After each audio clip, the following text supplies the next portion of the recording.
Hello everybody, Lisa here, and I am recording this video fresh off of my live chat with Simon that I had on Saturday morning, so that's the day I'm filming this.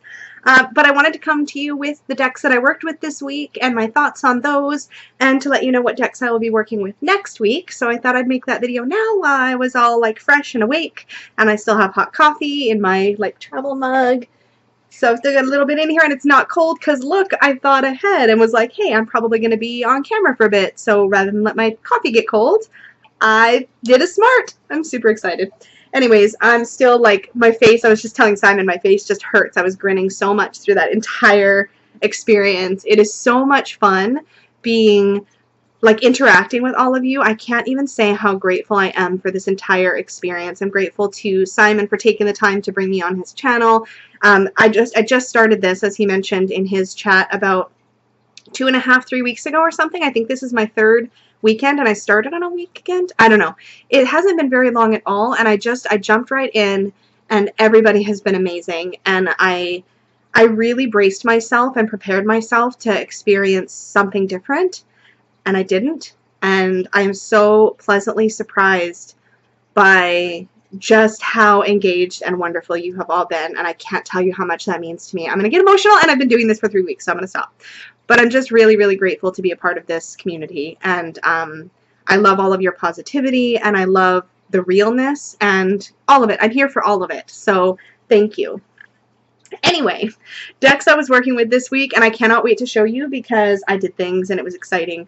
So the Oracle deck that I worked with this week, as you might remember, was the Wisdom Keepers Tarot, or not Tarot, Oracle by Roy Aronson, PhD. So this is the guidebook. As I mentioned last week, the guidebook for this deck is really fantastic. For each card, you get a little keyword for the gift, a little keyword for the shadow. There's sort of like what I think of as the heart of the card, which is the Siddhi. Siddhi, I think that's a Eastern word, S-I-D-D-H-I. And a programming partner. I don't really work with the programming partners much unless I really feel a call to dig deeper into a particular energy or card.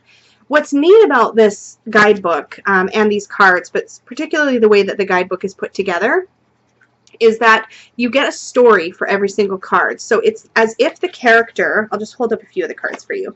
It's as if the character in the card is telling you their story. And so it feels really personal and beautiful because the stories always include, as any good story does, a moment of difficulty or conflict and how they came out of that and what they learned from it. So it's really powerful that way. And in the book also, so you have their story called My Wisdom Story, and then you have My Gift to You, and that is written in like the first person, as if this character is literally talking to you about what they want you to take away from their energy that day. And then there's questions for contemplation. So this week what I did, some of which I saved and some of which I didn't, but this week what I did was I picked 1 or 2 questions from that section and I journaled. Based on what that brought up for me. And that was really a powerful way to work with this deck.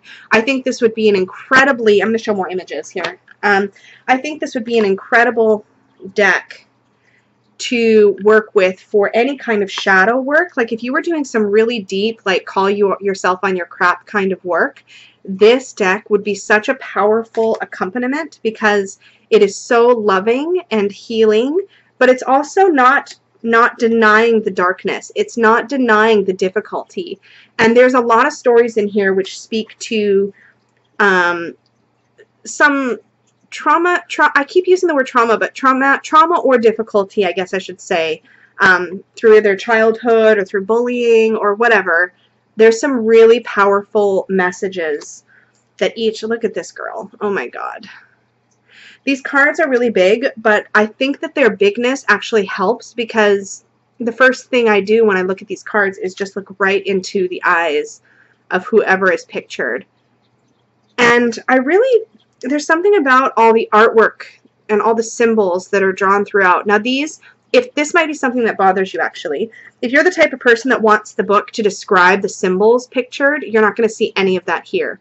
But if there was a particular energy or card in here that really speaks to, this is one of the cards I got this week, that really speaks to you, you could definitely look up some of these symbols in a symbol dictionary if you have one of those, or just on the internet, and look up what some of them might mean and dig deeper should you want to, and just see if you get any intuitive juiciness from that. But these are really, really, really nice. Yeah. Love these. So yeah, I really enjoyed working with this Oracle deck this week, and I carried this around with me, which was no small feat because they are huge and kind of heavy, but I had these in my bag all week. And just to give you an idea too, one of the cards in this deck is actually a mirror, so you can kind of see it. Where did it go? There it is right there. So it could be that on a particular day you draw the mirror card and it's really about digging into yourself and your own wisdom story. And if I ever pulled that on a daily draw, I think I would like to have the intention that I would write my own wisdom story and what my gift would be to you or to somebody else. So there's some really powerful work you can do with this one, and these are the backs. They're just beautiful with the dragonfly and the key. And the key is such an excellent symbol for this deck because it really is about diving in. I did edge this deck in a coordinating color, and I believe I did that this week. I think I did do that this week. So these are the backs, and I chose the edge color to match the brighter of the colors that you see in the background here. So I'm really happy with how that turned out. They are borderless, so no need to do any trimming or scissoring, which is lovely. And I keep these ones in this bag that looks like it has like little beaded turtles all over it, and I really like that. Of course, a Peggy bag. All my bags are Peggy bags. So the tarot deck I was working with this week was the Star Tarot. Oh, look, a unicorn on the first card I pull. It's like it was meant to be. Sorry for all the gloss on all of these cards, but this deck, this is a really cool one. And I'll tell you though that straight away it was already trimmed, but straight away I did add with a silver Sharpie at the bottom there, I don't know if you can see that, the number and the alchemical elemental symbol for each card, or the Roman numeral, like you'll see, oops, there we go, here for the devil card.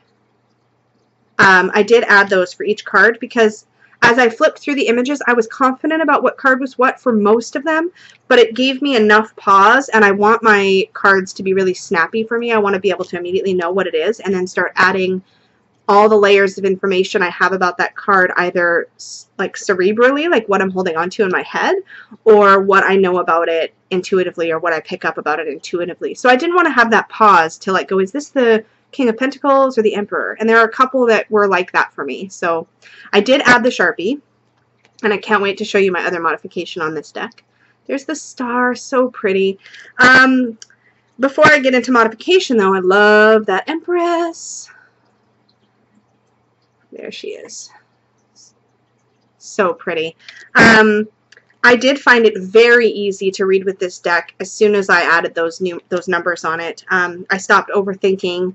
I stopped spending time trying to figure out what card it was, and I just was able to sink right in. I really love this Six of Swords. Yeah. I could just show you the whole deck, and I probably will if you let me. I keep saying that. It's not like you can stop me because this is pre-recorded, but you know. So pretty. See, okay, here's what I mean. So this one is actually the Knight of Pentacles, or of coins, depending on how you want to read this. I want it to focus. There we go.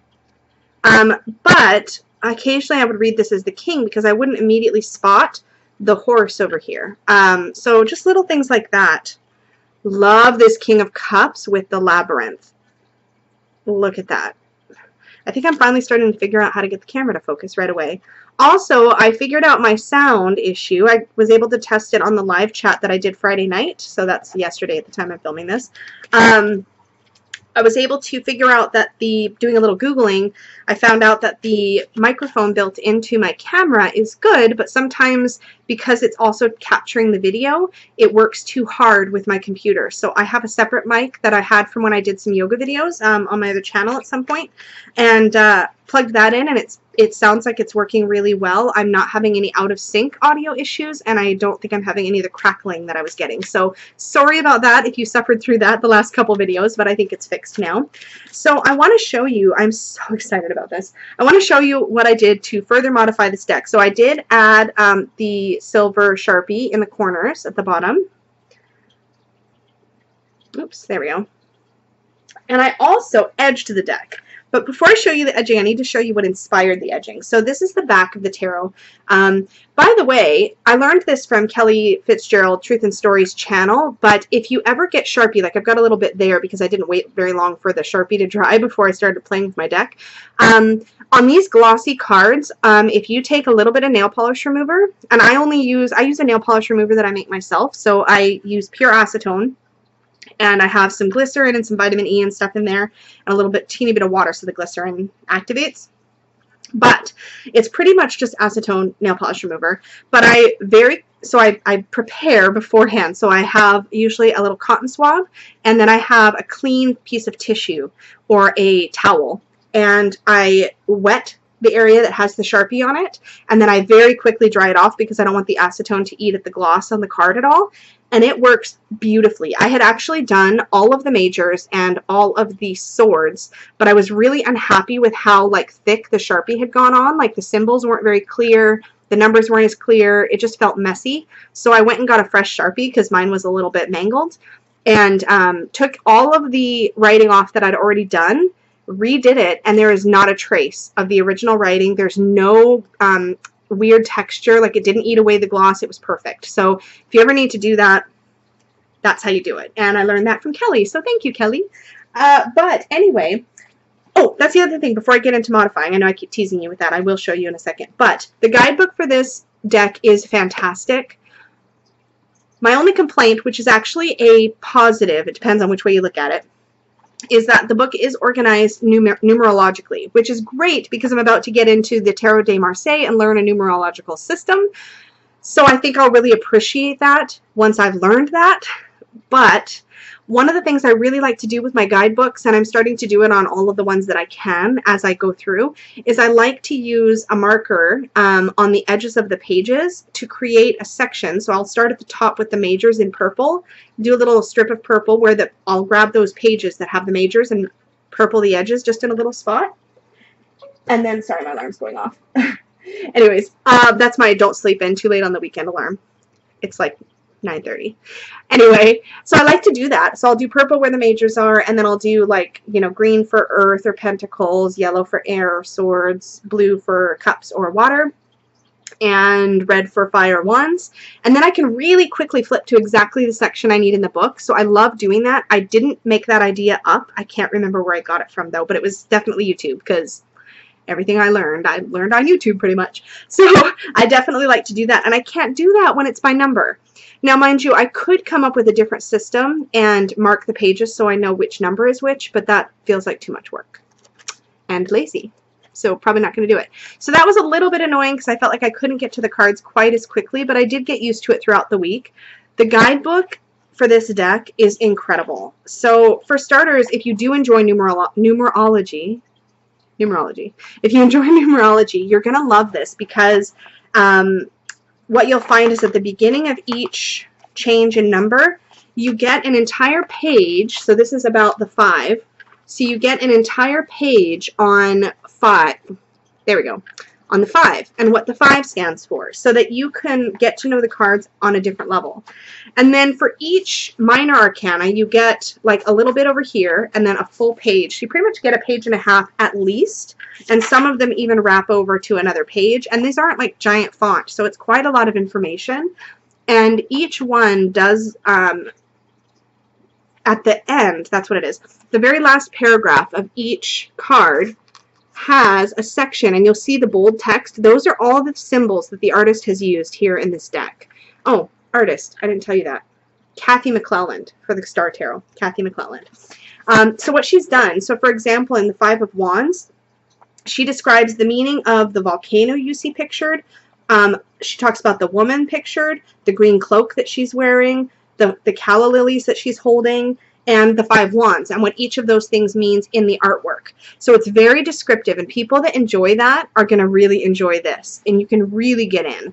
But you can also just dive into the meaning. But I really do see how there is a Thoth. I think there's a bit of a Thoth influence to this deck, but it's really good. It's very meaty. There's a lot to dig into, and if you like being able to really study decks, you're going to enjoy this one for sure. So I did enjoy working with it. This is, I think, my second week in rotation of working with this deck. I definitely connected with it better on this rotation than I did the last time, and I think the trimming and that sort of stuff helped for sure. Anyway, edging. So the inspiration for the edging comes from the bag. So these are the backs again. So because this deck is called the Star Tarot, I picked out from Peggy's stash a really pretty sort of galaxy-inspired bag. So all these like stars. And so the colors that I use to edge the deck are totally inspired by this bag. So there's this turquoise, then there's these pinks and purples. Sorry if that's too close. There we go. So look what I did. I'm so excited. Okay. Let's see if I can get good color. So those are the edges. So I used 5 colors, one for the majors and then one each for each of the suits. I used a few different blues, a couple of different pinks, and then of course that really pretty turquoisey green color. Multicolored edgings are totally my thing now. I can totally blame that on Kelly Bear, but I don't know how I'll ever do a single color on a deck again, because I just love how that comes out. And I also, you know, analytically, my brain loves this because I pick a different color for each suit, and that's how I do multicolored edgings. I can tell by how the colors are dispersed how well mixed my deck is. So it's like if I see a big clump, I know to do a little more shuffling. I don't know if that's good or bad.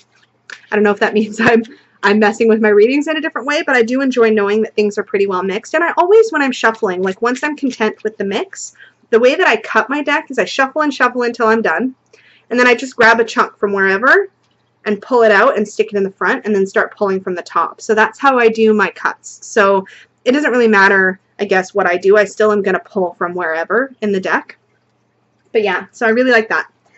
So I really enjoyed working with it. I'm looking forward to the next time I pull it out. I don't have any complaints. I will say that the other thing I started this week is that I picked up, Imogen on her channel had talked about a book called Journaling the Tarot. I picked that up for my Kindle. It's literally all it is. There's no preface, there's no explanation, there's no instructions. All it is a list of questions for contemplation, basically, for every single card in the tarot. And it has anywhere from 1 to 2 pages, about 1.5 pages at a minimum, I would say, listed of questions for every single card.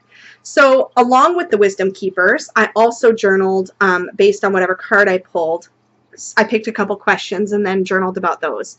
And I really enjoyed doing that this week. I will say that journaling both the tarot and the oracle, and considering the fact that I've been journaling in my affirmators journal also, it got a little bit much. So I think I need to journal either the tarot or the oracle and not both, because I do enjoy writing, but then it can get a little out of hand. So it started to feel a little bit like work near the end. And I was like, okay, well, I'm going to change that up and not do so much at once in the future. So with that said, I'm excited to move on to my decks for next week.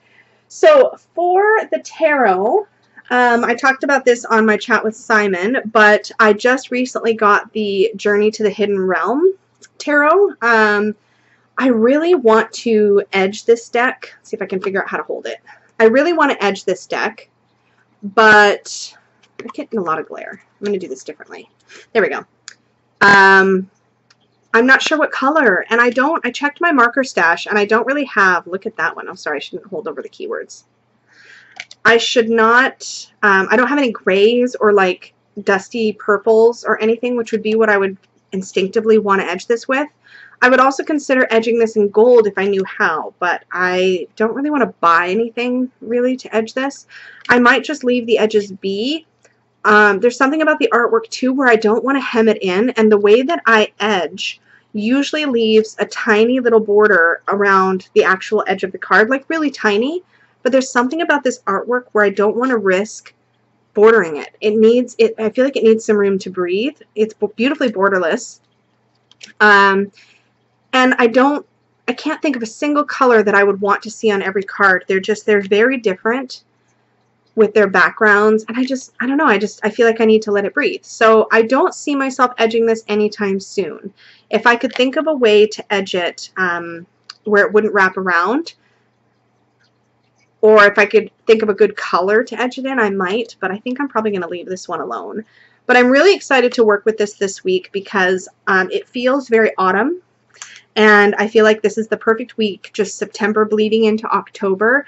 This is the perfect week to work with this really autumny deck before I start getting into some of my darker, more mysterious decks for October. So really feel like this is a beautiful transition deck to be working with. I'm really looking forward to getting to know it better, and I'm super excited to be diving into this guidebook, which looks incredible. And I will say that even though I had been on the fence about the actual deck for a while, the fact that Barbara Moore is the author of the book is what drew me in, because I've never been disappointed by a book that Barbara Moore has written. So I'm excited to lean into this. I've barely cracked this open, so this is like present time kind of, because I get to dig in for the first time. So I will be really excited to share my thoughts with you at the end of the week and what I thought of working with this exclusively. So I will definitely let you know. And also, I haven't picked a bag yet, so I might pull some candidates, and on my next live chat I might get some help picking a good deck to match or bag to match up with this out of Peggy's recent stash. She just made a whole big batch of new stuff, so I might dig on, pick one out for this deck. So I'm excited to do that. I also need to pick a bag for my new Whispers of Lord Ganesha Oracle that I picked up, which is stunning, but I think I'm going to be really picky about that one, so we will see. The Oracle deck I've chosen to work with this week, and I have worked with this one several times, is the Enchanted Map Oracle by Colette Baron-Reid. I do not have the book, The Map. I'm tempted to pick it up, but I have a lot of books on my wish list, or I mean on my to-read list right now that I've recently picked up, so I don't want to overwhelm myself. So I'm probably going to wait. I might do it on the next rotation that I pull this Oracle deck in. The guidebook for this deck is really good. It's a really good thick one. And for every single card, you get a little quote, not like a famous quote, but like a little quote to describe the card. So for the card, the Golden Palace, the quote is, "There is always enough." So you get a quote, you get an upright and a reversed meaning. Now, I don't read reversals with tarot because I enjoy going with my intuition on whether it's speaking more to shadow or to the light in each card. And it also depends to me on the position if I'm using a spread. But with Oracle decks, because I only really pull single cards unless I'm doing a spiritual growth reading for myself or a client, in that situation, if it does have a specifically reversed meaning, I do shuffle and I do note whether I drew it reversed or upright when I think about it for that day, and I will go with that interpretation. So these cards are really lovely. They are bordered, but the border isn't too crazy. Those are the backs. Let's see, put it in front of me a little bit. Okay. There's like little hearts and these little discs that have the astrological symbols on them. I don't know if you can see that. Yeah, they're really nice. So this is an Oracle deck that I really enjoy, but I do 100% rely on the guidebook for it. Some Oracle decks I use in this way, where you rely on the guidebook, and some I can read intuitively. So like, for example, Anna Turian's Oracle of Echoes is a beautiful deck that I like to pull out to read intuitively with. This is one where I will pull it and I will look at the meaning. If I get to know it to the point where I feel like I can remember what each card means in the guidebook, I might eventually be able to read with it more intuitively and sort of build layers like I do with the tarot. But I don't feel any urgency to do that. This deck has a really lovely, like, dream-like quality to it. So I am excited because there is also, there's a dream-like quality to the art. The meanings of this deck are very balanced. So there is definitely light and shadow, and that is something that I really want in most of my oracles. It kind of depends on how I'm going to work with them, but I really like this card. This card is my heart. I don't know what it is about elephants. It's probably why I love Whispers of Lord Ganesha so much, but this card about listening, I get this card so much because this is literally an active part of my personal growth work, because I am I'm a talker, and listening is sometimes a really big challenge for me, and it does affect the way that I interact in my relationships. So I'm always working on this. So this is a card that definitely stalks me. We'll see how it does this week. Anyway, I won't show you the whole thing, but that is the oracle I'm going to be working with this week. I'm really looking forward to it. I'm going to enjoy having these cards out on my altar space. And, oh, where's the box? There we go. So this deck, with its book in its box, still fits in one of my Peggy bags. And this is one that I added some little beads to, so I really enjoy this particular one. So yeah, closest all the way on the top. So yeah, this one I'm really looking forward to working with, as well as the Journey to the Hidden Realm. And finally, the reading cloth I'm going to be working with mostly this week. I worked with this a little bit last week too. I like to rotate my reading cloths too, because then I have an excuse to have more. You see how that works? You see what I did there? Anyway, so I really love this one. It is really lovely cotton on one side with all these like little bits of writing that I can't actually read, but it just makes it feel like I've got like an old manuscript sort of laid out. I really like that one. And then the back is velvet. I really prefer, for myself, my reading cloths to be backed in velvet. Peggy does not love sewing on velvet, so she indulges me by backing most of the cloths that I want on velvet. She's a bit of a perfectionist, and she doesn't like how sometimes the velvet wraps a little bit around to the front, but I don't mind that. And it's soft and pretty. So I either use this with the black side up, or I use it with the cotton side up, just depending on what I want. So you might see that popping up in some of my Instagram photos. I'm really excited because I'm going to be diving in, hopefully, either through YouTube or Instagram or both, to Kelly and Patrick's #Embrace the Magical. So that starts on October 1st. So yeah, I think that's about it. So that's what I'm working with this week. Super stoked. Can't wait to dive in. And I think that's all I have for you. So I know this got really long because I am a babbler, but that's all right. You probably hung out anyways.